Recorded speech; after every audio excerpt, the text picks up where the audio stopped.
It may be 50 plus marks, it may be 60 plus marks, it may be 70 plus. Of accuracy and the coverage. Time is the constraint, is the limiting factor. So you have to adopt a strategy which is a combination of. But that does not mean कि ये strategy सिर्फ इस subject को apply. ये chapter में से कोई भी question आया तो मेरा 100% accurate होना ही चाहिए. Otherwise everything. I mean to say this combination strategy is a perfect hedge for any type of circumstances that may come into your exam.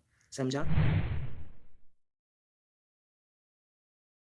Hello students, so आज मैं आपको एक ऐसी स्ट्रेटेजी बताऊंगा which will fetch you way more marks than your current level. It may be 50 plus marks, it may be 60 plus marks, it may be 70 plus, depending upon your current level. तो before going, tell me कि marks आते कैसे हैं. Marks आते कैसे हैं? For example, अगर मैंने कुछ एग्जाम में छोड़ दिया, उतने मार्क्स से अटेम्प्ट ही नहीं किया, तो क्या मुझे अच्छे मार्क्स मिलेंगे? नहीं, right. So that means you mean to say कि मार्क्स आएंगे कवरेज से. वन ऑफ द एलिमेंट जिससे मार्क्स आएंगे that is coverage. Keep it aside. At the second time, क्या ऐसा है कि मैंने ज़्यादा लिखा इसलिए ज़्यादा मार्क्स मिलेंगे मुझे? मैंने 100 का 100 लिखा तो मुझे अच्छे मार्क्स मिलेंगे? क्या ऐसा है? No. It also depends upon accuracy. तो पहला एलिमेंट देखा कवरेज, दूसरा एलिमेंट देखा accuracy. So I mean to say कि marks are the function of accuracy and the coverage, right. So now अभी depending upon the time, November exams के लिए अभी 40-45 डेज बचे हैं. तो depending upon the time is the constraint, is the limiting factor. And वो consider करके अगर मैंने ऐसी स्ट्रेटेजी अडॉप्ट की कि मैं पूरा का पूरा कवर करूंगा, डिटेल में कवर करूंगा, पूरा का पूरा डिटेल में कवर करूंगा, दैट इज नॉट पॉसिबल. ऐसा नहीं होता because time is the limiting factor. अपना सिलेबस बहुत ज़्यादा वास्ट है. So you have to adopt a strategy which is a combination of both,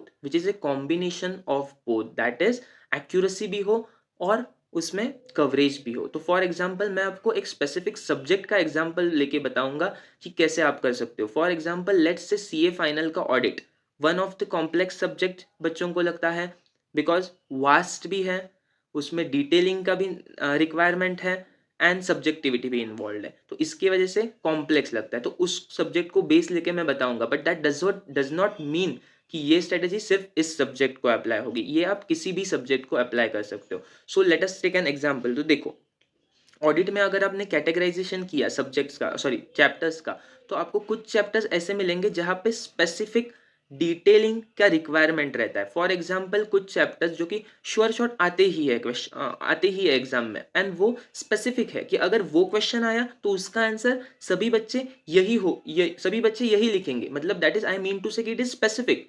वहाँ पे सब्जेक्टिविटी इन्वॉल्व नहीं है. ऐसे चैप्टर्स को आपको एक्यूरेसी वाले पार्ट में 100% एक्यूरेट करना है. कि फॉर एग्जाम्पल अगर ये चैप्टर में से कोई भी क्वेश्चन आया तो मेरा 100% एक्यूरेट होना ही चाहिए. तो कुछ ऐसे चैप्टर्स है.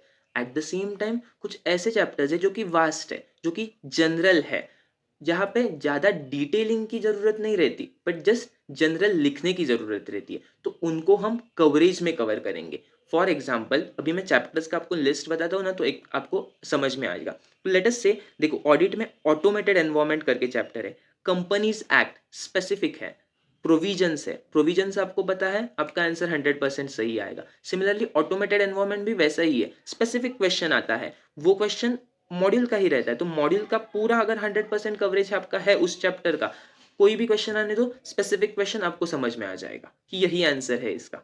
Second. Third, audit committee corporate governance, उसमें प्रोविजंस है, राइट. सेम अगेन प्रोविजंस, जहां पे लॉ इन्वॉल्व है, स्पेसिफिक है तो 100% डिटेल में करना है वो. एंड कोई भी क्वेश्चन आने दो, आपका 100% एक्यूरेट हो जाएगा. Then peer review, quality review, again technical parts है तो इनको भी अच्छे से करना है. जस्ट बिकॉज एक्यूरेसी चाहिए यहाँ पे. अगर बिकॉज ये क्वेश्चन आया तो आपने लिखा, 100% मार्क मिल जाएंगे, कोई मार्क्स काट नहीं सकता. थोड़ा मोटा 0.5 1 मार्क ठीक है, वो छोड़ दो, बट अदर देन दैट कोई मार्क्स कट नहीं सकता. ऐसा नहीं होगा कि पूरा का पूरा आंसर आप रॉन्ग लिखोगे अगर आपने 100% डिटेल में पढ़ाई की है. एट द सेम टाइम ये एक्यूरेसी वाला हो गया. At the same time other chapters में बताओ. तो देखो, बैंकिंग, इंश्योरेंस, एनबीएफसी, ऐसा नहीं बोलता कि ये पूरे के पूरे लाइट लेने वाले चैप्टर्स है. नो, इसमें भी जो प्रोविजन वाला पार्ट है ना, उसमें भी इसको भी आप एक्यूरेट करो. But at the same time उसमें जो अदर पार्ट है, लाइक कैसे करोगे, ऑडिट प्रोसेसेस क्या इन्वॉल्व है, राइट, रिस्क क्या इन्वॉल्व है, कंट्रोल्स क्या है, वो वाला पार्ट आप जस्ट प्लेन रीडिंग करके थोड़ा बहुत कवरेज वाले सेक्शन में डाल सकते हो. कवरेज की इसका सिर्फ कवर करना है, एग्जाम में हम लिख लेंगे. राइट। अदर चैप्टर्स में बताता हूँ, लाइक स्टैंडर्ड्स ऑन ऑडिटिंग, इतने वास्ट है, इतने सारे स्टैंडर्ड्स है, इतना डिटेल में आप एक एक एक एक एक एक नहीं कर सकते। तो इनके लिए क्या करना है, इनके लिए कवरेज वाला स्ट्रेटेजी यूज करना है। तो देन ऐसे at the same time professional ethics वाला चैप्टर भी वैसे ही है, बहुत सारे ये हैं। ऑब्वियसली टेक्निकल क्लॉजेस वगैरह आपको पता होने चाहिए, but at the same time एकदम डिटेल में उसको, एकदम डिटेल में अंडरस्टैंडिंग चाहिए, उसकी डिटेल में अंडरस्टैंडिंग चाहिए। बट ऐसा नहीं है कि डिटेल में एक्यूरेट आंसर वैसे का वैसे ही लिखना है, वैसे का वैसे ही लिखना है, नहीं है ऐसा। समझा? तो that what I mean to say, to summarise everything I will say, कुछ पार्ट ऐसा होता है हर एक सब्जेक्ट में, कुछ पार्ट ऐसा होता है जहाँ पे हमें डिटेलिंग लगती है, जहाँ पे हमें 100% एक्यूरेसी होना अच्छी बात होती है। एंड कुछ पार्ट ऐसा रहता है जो प्लेन रीडिंग या फिर एक दो बार रीडिंग प्लस अंडरस्टैंडिंग हुआ तो भी हम लिख सकते हैं। तो यू शुड अंडरस्टैंड कौन सा वाला पार्ट सब्जेक्ट में कौन सा है, एंड देन उस तरीके से स्टडी करना है। And then for example it may happen like 100 marks का पेपर है, हमने 60 मार्क्स का एक्यूरेट करके गए, 40 मार्क्स का कवरेज के लिए अपने को पता है, तो 60 का एक्यूरेट में 60 में से 50 तो आ जाएगा, 45 तो आ जाएगा, प्लस ऊपर वाला जो 40 है कवरेज वाला, कवरेज में जो हमने 40 करके गए उसमें से उतनी एक्यूरेसी नहीं होगी उसमें, तो 20 तो आ जाएगा, थोड़ी सब्जेक्टिविटी इन्वॉल्व होगी तो 20 तो आ जाएगा, फिर भी आपका अच्छा स्कोर बन रहा है, फिर भी आपका अच्छा स्कोर बन रहा है। तो that is what I mean to say, rather than focusing कि 100% मैं सब एक्यूरेट करके जाऊंगा, नो।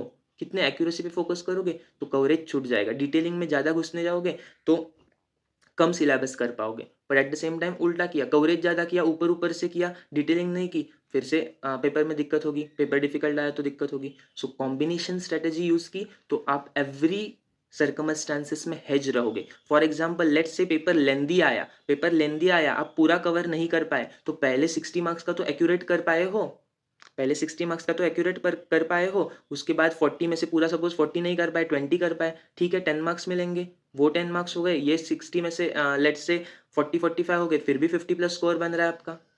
समझ में आ रही है बात? अगर पेपर चलो लेंदी नहीं आया बट डिफिकल्ट आया, सपोज डिफिकल्ट आया पेपर, तो आपने जो डिटेल में स्टडी किया है 60 मार्क्स का वो तो बेनिफिट देगा आपको। आप अपने अगर वहां पे डिटेल में किया है तो वो आपको बेनिफिट देगा, वो लेट से 60 में से 50 नहीं देगा, 40 देगा, पर देगा जरूर बिकॉज आपने डिटेल में स्टडी की है। तो I mean to say this combination strategy is a perfect hedge for any type of circumstances that may come into your exam. समझा? तो आई विश कि आपको ये समझा है। If you want me to make video on this strategy for each and every subject, दूसरे subjects के लिए भी बनाना चाहते हो, then tell me, let me know in the comment section. I will definitely make a video for you guys. At the same time, if you find this very much fruitful, then share with your friends and do let me know. Thank you so much. All the best.